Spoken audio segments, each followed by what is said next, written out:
saat Sultan Agung menikah dengan Ratu Kidul. Sultan Agung merupakan gelar yang diberikan terhadap Raden Mas Jatmika, Raja Mataram Islam ketiga. Gelar lengkapnya adalah Sultan Agung Hanyokrokusuma. Namun, masyarakat lebih mengenalnya Sultan Agung. Sultan Agung alias Raden Mas Jatmika, merupakan anak pasangan Prabu Hanyokrowati dan Ratu Mas Adi Diah Banowati, putri Pangeran Benawa dari Pajang. Sultan Agung dilahirkan di Kota Gede Mataram pada 1593.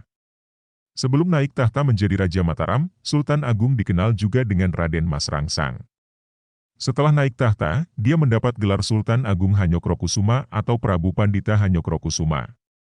Gelar ini diembannya hingga dia berhasil menaklukkan Madura pada 1624.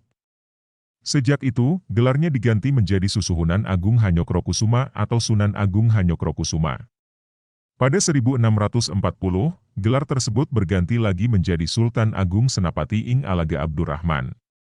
Dia juga mendapat gelar Sultan Abdullah Muhammad Maulana Mataram.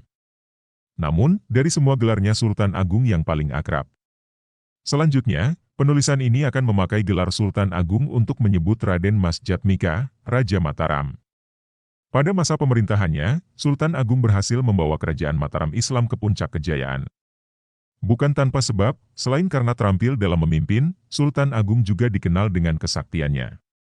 Bahkan, menurut cerita rakyat yang berkembang dan dipercaya hingga saat ini, Sultan Agung menjalin hubungan dengan makhluk halus bernama Ratu Kidul dan Baureksa, untuk memperkuat kerajaan Mataram Islam.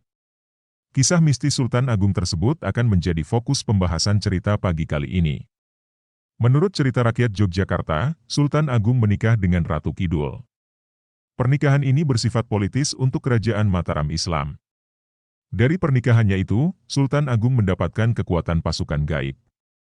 Semua makhluk halus yang berada di bawah kekuasaan Ratu Kidul di seluruh Jawa, tunduk pada perintah Sultan Agung. Sosok gaib lain yang mendampingi Sultan Agung adalah patih kerajaan Mataram Islam, Baureksa. Dalam kepercayaan masyarakat Yogyakarta, Baureksa merupakan sosok sakti yang bisa terbang seperti burung dan lari secepat kilat. Sehingga, musuh akan binasa sebelum sempat mencabut pedang dan senjatanya. Dalam cerita Jaeng Katong dan Endog Degan atau awal mula lahar Gunung Merapi tidak mengalir ke selatan, disebutkan bahwa setelah bertemu Ratu Kidul, Sultan Agung diberikan benda pusaka Jaeng Katong dan Endog. Jaeng Katong memiliki kesakitan bila dioleskan kepada seseorang, maka orang tersebut akan menghilang dan berubah menjadi makhluk halus. Sedang Endog Degan atau telur degan bisa mengubah orang menjadi monster. Kedua benda pusaka itu kemudian diserahkan Sultan Agung kepada Ki Juru Mertani agar diserahkan kepada mereka yang dicurigai oleh kerajaan Mataram Islam. Lalu, Ki Juru Mertani memberikan Endog Degan kepada Ki Juru Taman. Setelah memakan telur degan, wujud Ki Juru Taman langsung berubah menjadi raksasa mengerikan. Kepada Ki Juru Taman yang telah berubah menjadi monster, Sultan Agung memerintahkan dia tinggal di Bukit Pelawangan. Tugas Ki Juru Taman di tempat itu adalah menjaga Gunung Merapi, jika suatu saat meletus laharnya tidak mengalir ke selatan. Karena di wilayah selatan Gunung Merapi itu berada kerajaan dan istana Keraton Mataram. Sulit dipercaya, sejak peristiwa itu setiap Gunung Merapi meletus, laharnya tidak pernah mengarah ke selatan arah kerajaan Mataram Islam. Sedangkan minyak Jaeng Katong dioleskan Ki Juru Mertani kepada dua orang sahaya. Kedua orang sahaya itu adalah pria dan wanita. Tidak lama setelah minyak dioleskan, kedua sahaya itu langsung hilang menjadi makhluk halus.